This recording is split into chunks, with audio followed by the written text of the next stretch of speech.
In a world where everything is unclear,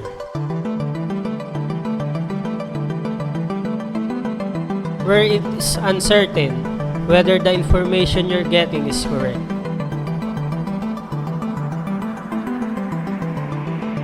we bring you clarity to show you the news you have to see.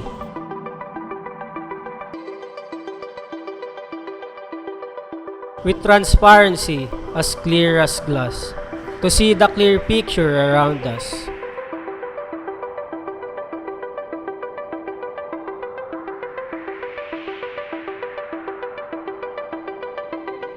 The English Lens, bringing the world into focus.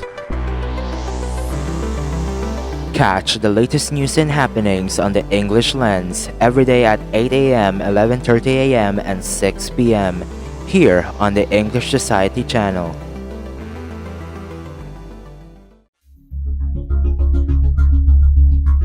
Coming up next is the English Lens with Marc Darryl Matandag and Jude Mangrobang.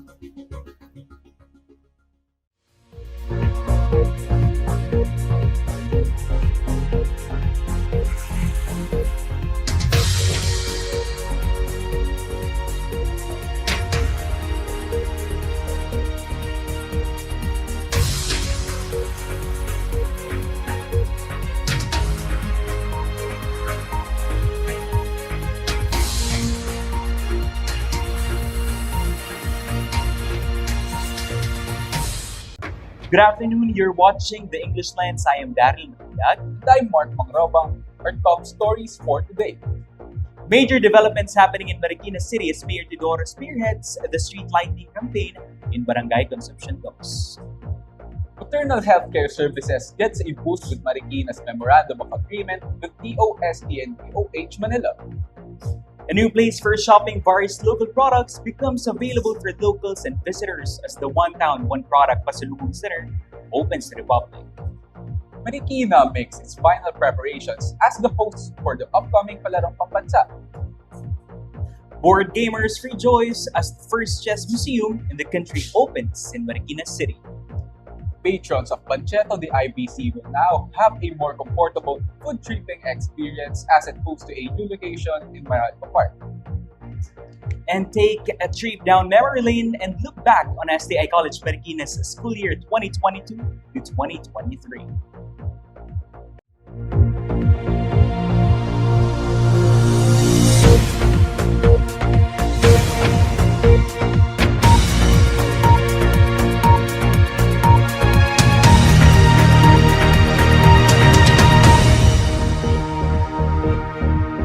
Our first story highlights a heartwarming encounter between the city's leaders and its employees.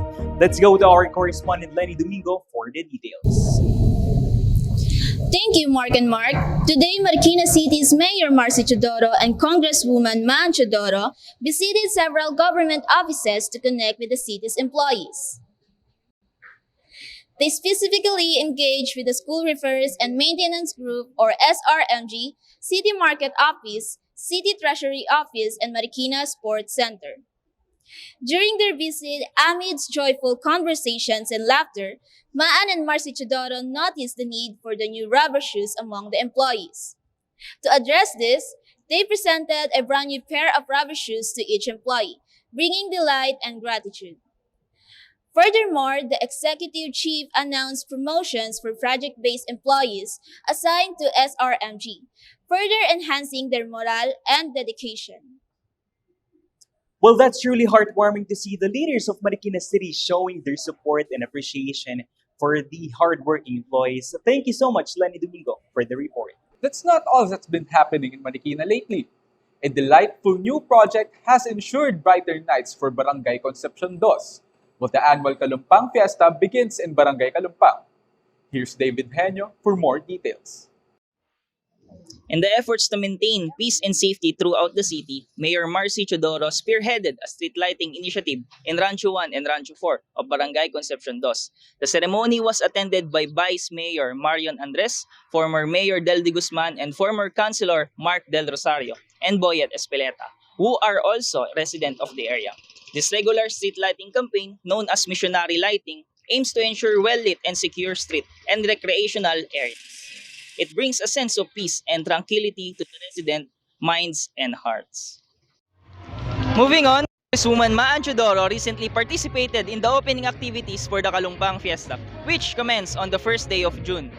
The man joined the celebration by attending the Holy Mass, followed by a ceremony to illuminate the statues of the saint in the courtyard of San Antonio de Padua Parish. Behind me now, the covered court of Barangay Kalumpang where the Little Miss Kalumpang is being held, one of many events prepared for the fiesta. Every 13th of June, the feast of San Antonio de Padua, the patron saint of Barangay Kalumpang, is celebrated. David Genio, The English Lens.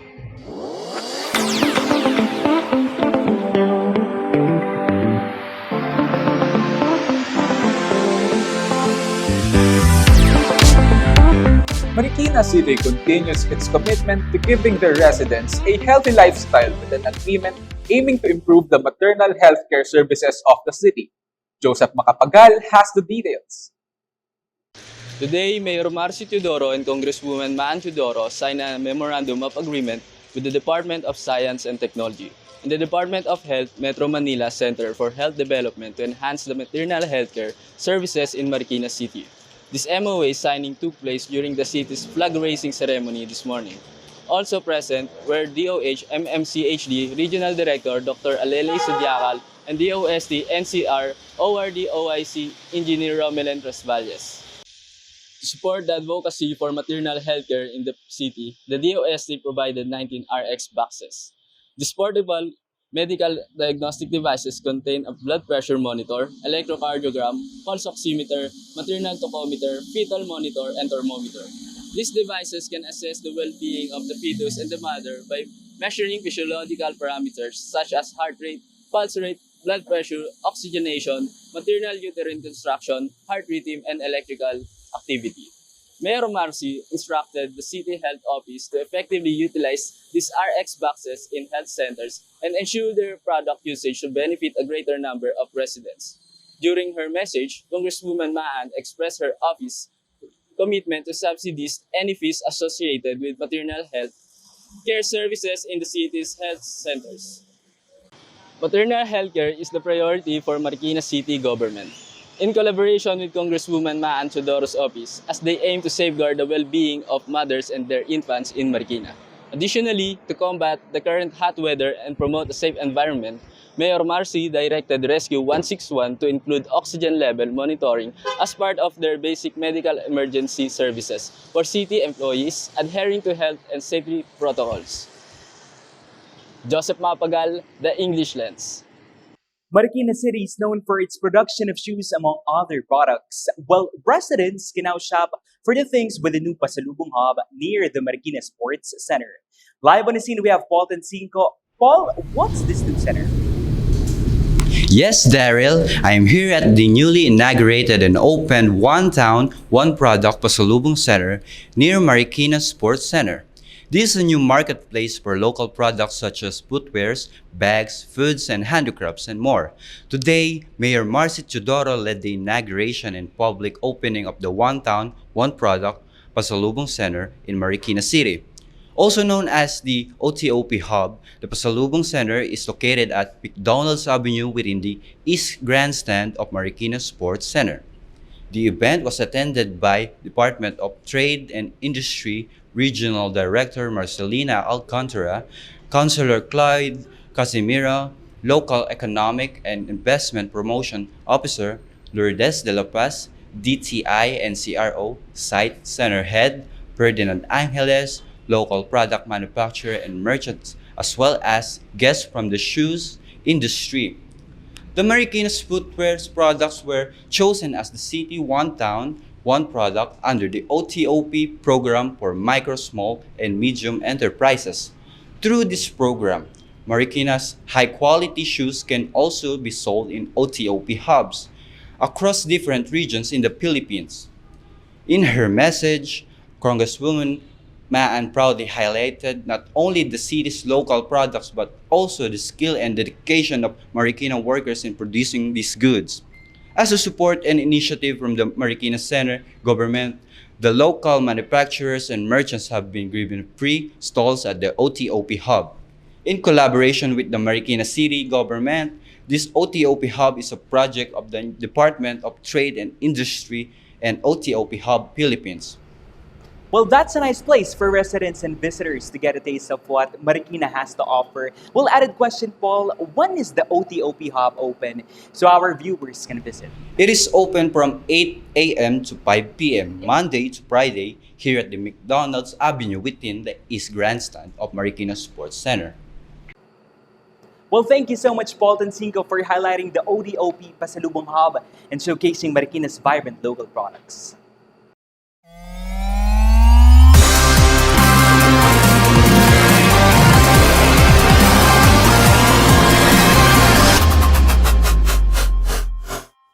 The Palarong Pambansa is upcoming, and as the host of this year's games, Marikina is doing its final preparations for the event.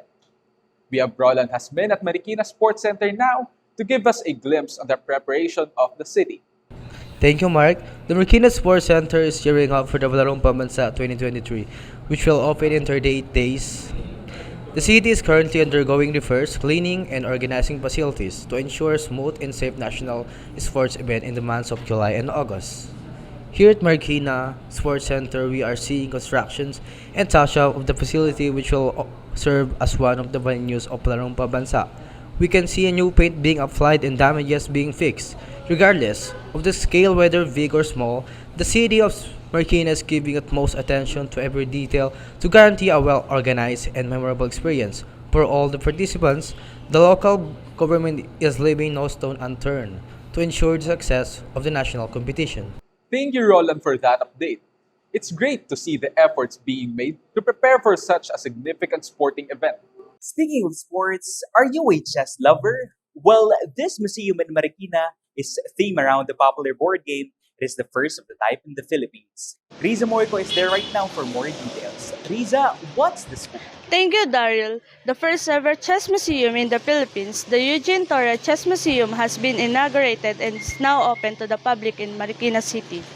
Congresswoman Maan Chodoro and Philippine Grandmaster Eugene Torre led the opening ceremony. Notable figures such as Councilor Cloyd Casimiro, Marikina City Tourism Officer Poncianito Santos, and Judio and Rosie Salvador, the owners of Pande Americana Restaurant, where the Chess Museum is located, were also present during the occasion. To showcase the brilliance of GM Torre is an unforgettable match, a human chess demonstration was held, featuring preschool students from Our Lady of Perpetual Soccer College.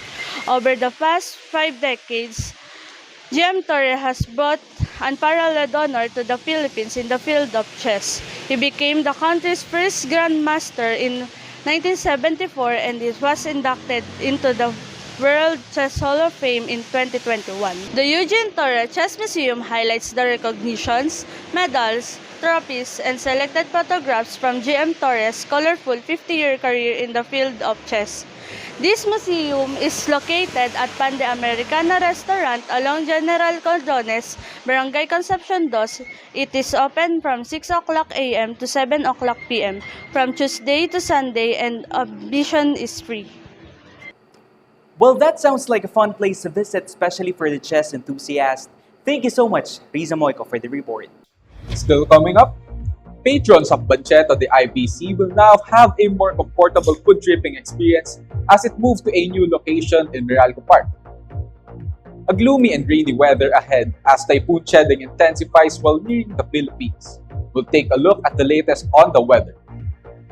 And take a trip down memory lane and look back on STI College Marikina's school year 2022 to 2023. Don't change the channel, the English Lens returns after the commercial break.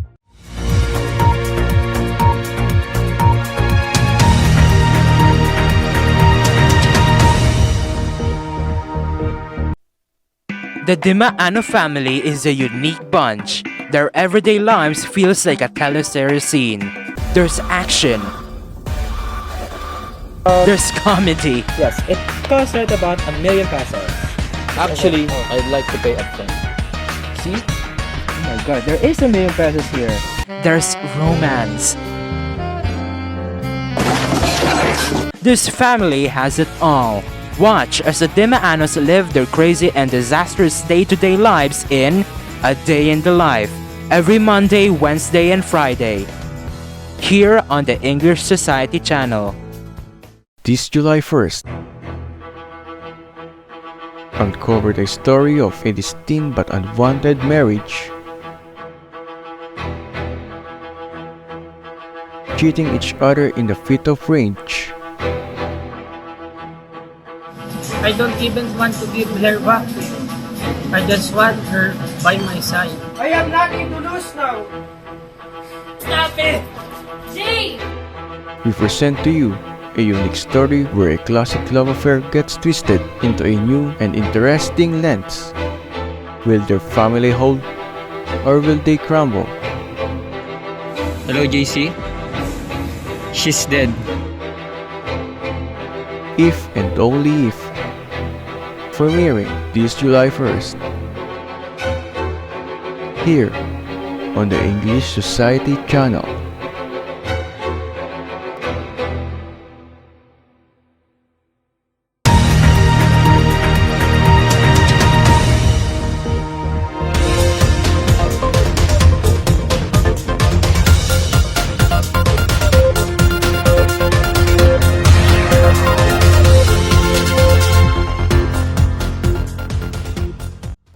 Good afternoon! Here's the latest weather update for the country as of 11 a.m. Severe tropical storm Chideng slightly intensifies as it moves through the Philippine Sea. Satellite images indicate that the storm is forecasted to continue on a northwestward track today.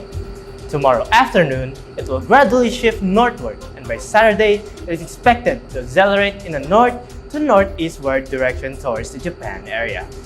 We anticipate that the storm will exit the Philippine area of responsibility by Monday morning. Currently, Chideng is moving at a speed of 15 kilometers per hour, with maximum sustained winds of 100 kilometers per hour and gustiness of 125 kilometers per hour. Due to its projected path, it is unlikely that the wind signals will be raised at this time. However, the storm will enhance the southwest monsoon, causing gloomy weather throughout the country. In Luzon, we can expect partly cloudy skies with localized thunderstorms caused partly by the southwest monsoon. In Manila City, expect 42% chance of rain tomorrow and 88% chance for the weekend. Here in Marikina, there's a high chance of rainfall over the next 3 days, with rain showers expected in the afternoon and evening. On Friday, we have a 42% chance of rain, increasing to 90 on Saturday and 88 by Sunday. The highs will be 32 to 30 degrees and lows of 27 degrees Celsius throughout the weekend. The Visayas region will also experience similar conditions, with cloudy skies and likelihood of localized thunderstorms. In Cebu, we expect 72% chance of rain, and during the weekend, 46 and 65 respectively. Cloudy weather conditions are also expected in Mindanao, with isolated rain showers and occasional thunderstorms. In Davao, the chances of rain for tomorrow and Saturday is 40%, while Sunday will have a 62% chance of rain. Although the storm is not expected to make landfall, it will enhance the southwest monsoon, resulting in gloomy weather across the country. If you plan to go out, it is advisable that you bring an umbrella or raincoat, as rain showers and thunderstorms are likely to occur in the afternoon. That concludes today's weather bulletin forecast from your resident meteorologist, Juan Carlos Machas. Stay safe and have a great day. Bancheta de IBC, a popular food market in Marikina, has relocated to a different location for better facilities and convenience.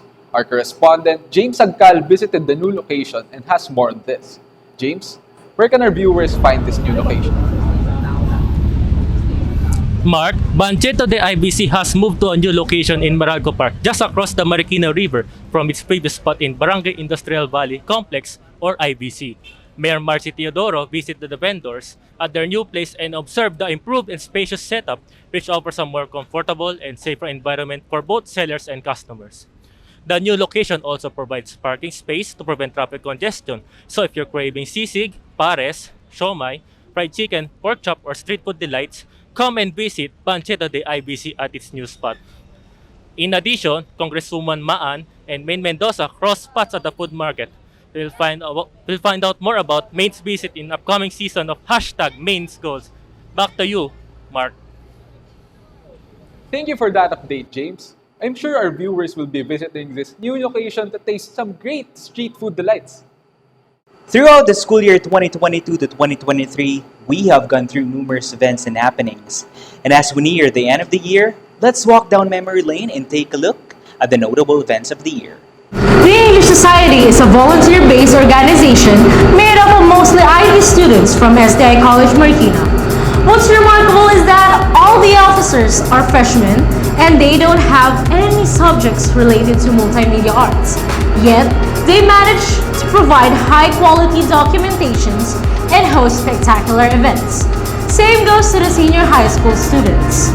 Even without any prior knowledge of producing content, this organization was able to pull off their core goal to express, create, and educate. Before we end the school year, let's first go back in time to see the humble beginnings of this organization. And while we're at it, take a look as well at the events of the school up to the present time. On October 19th, the newly created English Society Facebook page uploaded their first ever video, starting a 7-day countdown to the highly anticipated STI College Marikina Talent Search. This began the 7-day series of video interviews with some of the participants in the event. This began the 7-day series of the video interviews.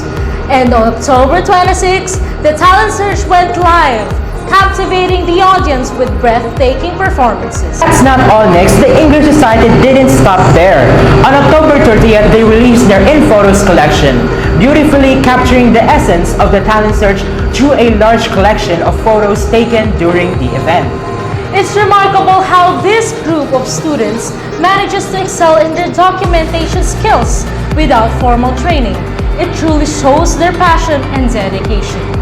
On November 14th, STI College Marikina had its first flag raising ceremony with Barangay Concepcion 1. We've got some exclusive photos from November 20th capturing this momentous occasion and the beginning of the school's collaboration and partnership with the barangay.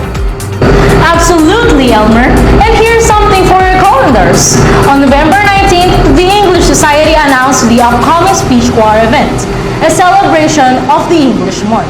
Brace yourselves for a mesmerizing showcase of literary and speaking skills of the senior high school students, along with a few performances from guests. That's right. The event was highly anticipated, especially by the senior high school students eager to see their schoolmates perform their pieces.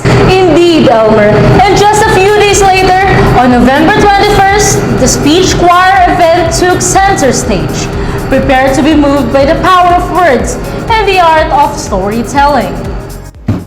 All trees leafless in the forest. The old deer is standing in the frost. All hope is stricken is the sorest. The old hope is hardest to lost. Young children, oh my brothers, do you ask them why they stand?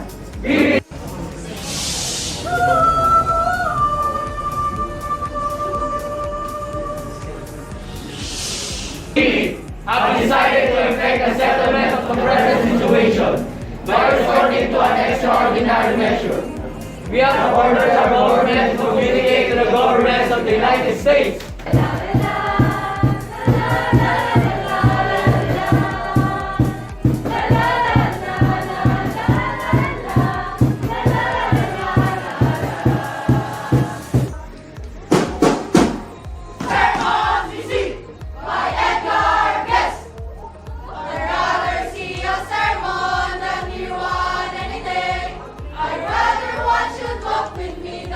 Now, let's fast forward to December 15th when STI College Marikina hosted its year-ender event, a day of celebration reminiscing about the memories of a year gone by.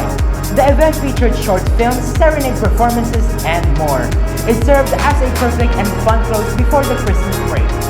On December 19, the English Society officially launched their YouTube channel, bringing their amazing content to a wider audience. The first of these contents were re-uploads of past video productions, such as the 7-day countdown for STI talent search and full uploads of the performances from the speech choir event from almost a month. That's right, Nyx. And get ready for a holiday treat. On December 23rd, the English Society announced the teaser for their much-awaited Magkakasama Tayo Ngayong Pasko music video. It's going to be a festive delight for everyone. And let's not forget the heartwarming Christmas short films. Ang kwento ng aming Pasko and One Thing I Realized, released on December 24th. These films are sure to touch your heart and spread the holiday spirits. And on Christmas Day, we witnessed the premiere of the STI College Marikina Christmas ID 2022 entitled Magkakasama Tayo Ngayong Pasko. What a wonderful way to celebrate the season of joy and togetherness. The music video features various STI College Marikina talents led and composed by the one and only Nathaniel Toralba. Now, let's go to January 18th.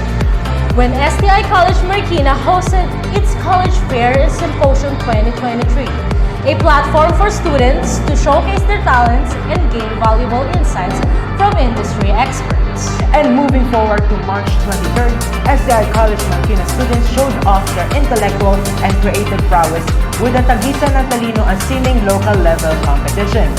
Several competitions for the event were held that were meant to cater for the different courses of the school. There's Code Fest, Stand Up and Deliver, and many more. A lot of creative and intelligent students were able to secure a place in their respective competitions, including our own officers and members. Great job! And in April, the STI TNTS cluster competitions were held on the 12th at Dasmariñas, Cavite. This became the golden opportunity for the school's representatives to showcase their talent and innovations. And we're glad to say that a bunch of our fellow Marikina SCIers were able to step into the national level competitions. And let's not forget about the Pan Catering Services and Events Place, celebrating its first anniversary on May 14th. Take a look at the students' work on the food and the venue. It gives a nice vibe and atmosphere to the area. And that food definitely looks appetizing. Yes, May 15th marked another exciting event, the STI College Marikina Sports Fest 2023. 3 days filled with friendly competition, teamwork, and a celebration of athleticism. On May 22nd saw the release of the licensure examination for teachers' results. And one of the English Society moderators, Mr. Gerard Bartolome, were able to pass the exam. Congrats, Sir Gerard! And lastly, on June 2nd this year, STI College Marikina hosted the Senior High School Exposition 2023 at Riverbanks, Marikina, showcasing the incredible projects and achievements of the senior high school students in mobile and web development, culinary arts, business management, and humanities. This also served as their final project. This school year was indeed a jam-packed year, with many events happening here and there. It's nice to go back and reminisce before we go into a well-deserved vacation break. It's pretty exciting to imagine what's in store for us next school year. That's right. Anyways, I'm Nyx Galera. And I'm Elmer Felisilda for the English Lens. That's all we have for you today on the English Lens. Thank you for joining us as we brought the world into focus. And as Winston Churchill says, success is not final, failure is not fatal. It is the courage to continue that counts. Stay tuned for more news and updates on our website on screen and on our social media accounts. Remember, the English Lens is your lens to the world. Stay informed, stay curious, and stay tuned for more news and updates. Good day, everyone.